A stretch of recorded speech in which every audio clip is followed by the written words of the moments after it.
Hey guys, welcome back. Patrick here. In this video, let's talk about some of my concerns with the stock market right now. Overall, you guys know I've been fairly bullish for the past few months. When everyone was selling, I was buying as much as I possibly could. But now there are some developments in the economy, in the stock market, and health related that make me a little bit more concerned, right? So not with all the positions that I have in my portfolio, but some of them I feel are a little bit more at risk in the next year. So I figured I would give you an update on that, and maybe you guys should go through your portfolio and do the same exercise. Figure out the companies that you're very confident in and the ones that you need to come up with me with a backup plan. Like, if things don't go wrong, what are you going to be doing? So let's get into that. I'll show you a quick update on some of the positions and what I'm going to be doing about it.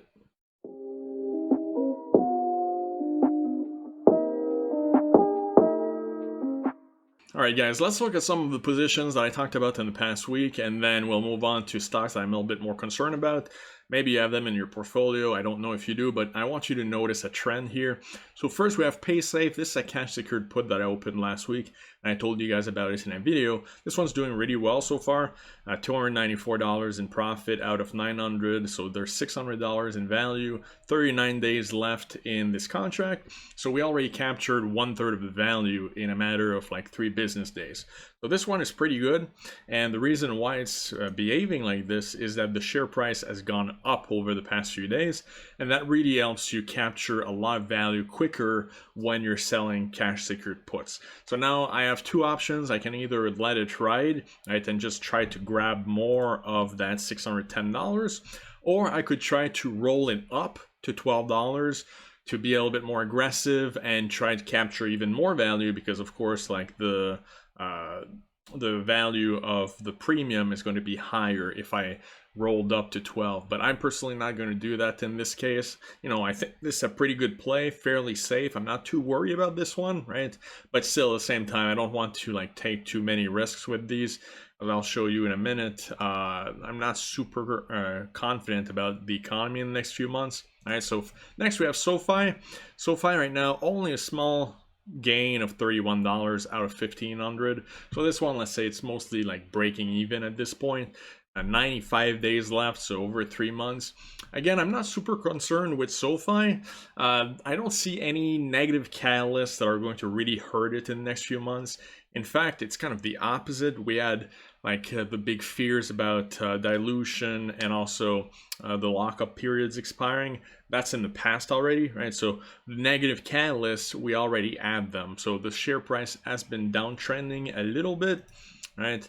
But the thing is that when you're selling options, because of the power of time decay, you know, the Greek theta, since the stock price has fallen, but it's not really crashing, well, the premium is decaying faster than the share price has fallen, meaning that even though the share price is going down, our option is still profitable, right? So very not really big gains so far, but hopefully if it can stabilize at $16 or above 15, then this is going to start to shrink really quickly, so we can capture more of the 1,500. But this one, I wouldn't mind like closing it early and just moving on to another play. All right, so another option that I did not tell you guys about, and this one I'm going to keep it for the Discord, which I'm still working on. I'm still putting the last touches. I have another video I want to film, and then I'll probably announce it. But this is a bullish put spread on MGM that I opened last week. $40 is the one I sold, and then I bought one at 39, and then I kind of give my reasoning and the risks and like how much is risk and how much is gain with it. So this one is doing very well also. $284 in profits already. This one I'm trying to close. I don't want to like hold it until Friday, which is when the expiration date is, but you know, that's a pretty good quick profit to for a stock that I didn't really risk a lot on. But you guys know that I do have a position in MGM, which leads me to the next portion of the video, which is stocks I'm a little bit more concerned about. So the companies I'm talking about are the reopening plays. In my opinion, right now, these are at risk. So if I hold these in my portfolio, I'm going to have to take a second look, a third look, and kind of figure out what I can do about them to really minimize my risk in the next few months. So this is MGM, right? You guys know I have it in my portfolio. Well, look at how it is very close to its 52-week high, right? In fact, if you look at the 5-year chart, you'll see that it's actually higher than in 2019. In my opinion, this is not a bad stock by any means, right? There's a lot of things going for it. However, it is priced in that in the next year, the company is going to do even better than they were in 2019. It is expected that all the conventions are coming back. You know, they're already booking them for 2022. It is expected that the company is going to be stellar in the next year. If they don't deliver on that, for whatever reason, $42 or $41.62 right now is possibly going down from here, right? If there's doubts that this is going to happen, and the doubts are starting to form, not just with this company, but with other reopening plays. There's like a lot of different factors for that. The first one is like there's no more stimulus coming, right? So you have the unemployment ending in the next few months. A lot of people are going to like be struggling a little bit more. You have the fact that the price of rent is really going up very rapidly for a lot of people. So they might be priced out of actual apartments and houses for rent. So that's going to take a bigger part of their budget, meaning they're going to have less money to spend on things like going to Vegas and casinos, right? And then you also have the fact, and I don't know if I can talk about this on YouTube, you guys know it's a sensitive topic, but there's the fact that there's the different variants outbreaks right now, not only in the US, but in the rest of the world where they don't even have a lot of vaccination quite yet. So this is not a political channel. You have your opinion, I have my opinion, but the fact is, if we're looking at it through the optics of investing, these are a lot of areas of concern. And the fact that right now on TV, they start talking about it constantly once again, you know, even if some of the outbreaks are in states that are very unlikely to close again, right, because they're more like Republican and more like about staying open, it doesn't change the fact that all of this is going to cause disruption. And the more fear there is in the market, the more uncertainty that is going to affect stocks like these. MGM, as we talked about, the expectations are that in 2022, they're going to be at their peak, right? They're priced to perfection right now.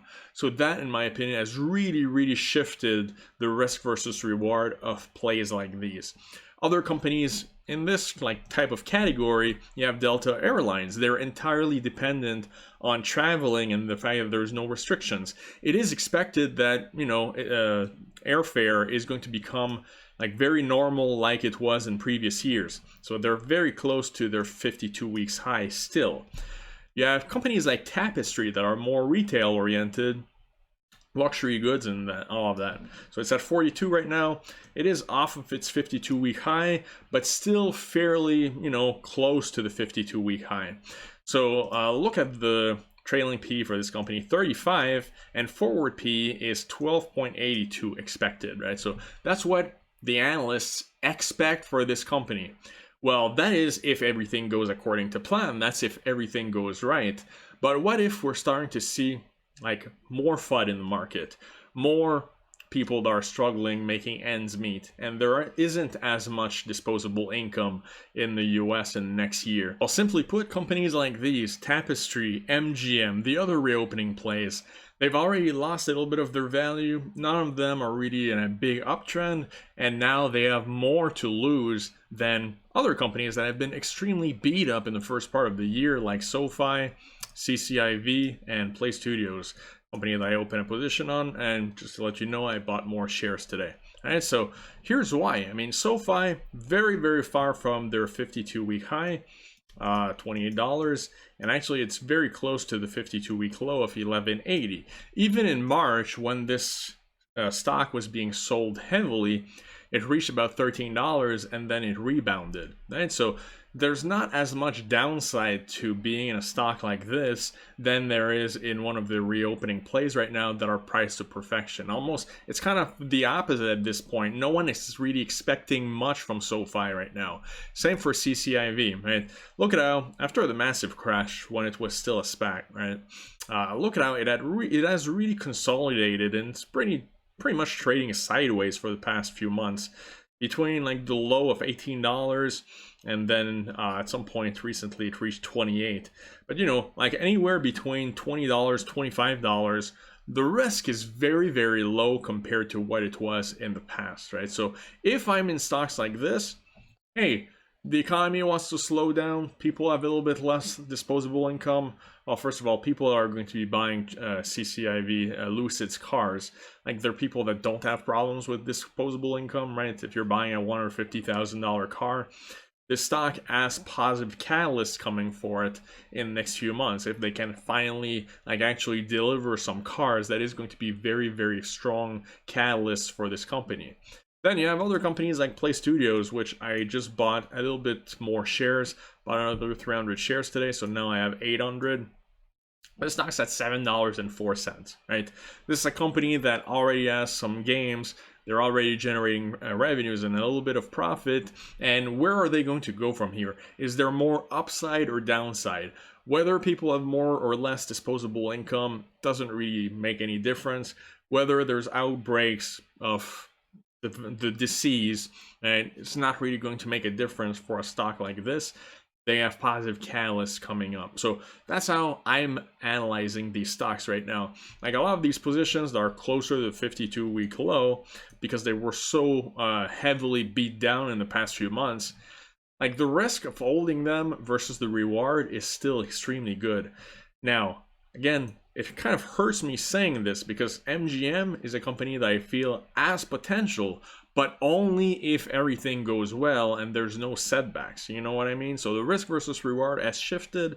So companies like these, I'm going to be paying very, very close attention. I'm selling covered calls on it, and I would not be really upset at losing these shares right now. So what do you guys think? Personally, I don't see the market crashing anytime soon. I'm so sick and tired of watching these videos talking about, oh, the market's about to crash, do this now, and very sensationalist and clickbaity. I try not to do that whenever possible, but even though it works, right? But personally, I don't see the market crashing. However, I do see the market really slowing down in the next year. It's just the way it's structured right now. The comparison between 2021 and 2020 are going to be excellent, and we're headed into the earnings season right now. So the companies are going to put up amazing numbers, and maybe they're actually going to reach their peak. And the thing is that when you reach the peak afterward, where do you go? You tend to go down. So especially with companies like these that are closer to their 52-week high, I would personally be extremely careful. What I would suggest is go through your portfolio, look at the different positions. If you don't see any big negative catalysts possibly in the next year, and you're very happy with them, just keep them. But if there are some of them that are a little bit more at risk, well, start thinking about what you're going to be doing with these positions, especially if they start giving you some stress, right? That's the last thing you want to do if you want to be successful. You don't want to be stressed about your positions and not sleep well at night and be worried that the market's going to crash. Most of my positions, even if the market crashes, it's not really going to affect me because they're already beat down, right? We're buying them at the low, and the goal is eventually to sell them at the high. So let me know in the comments what you guys think. I'll see you in the next video.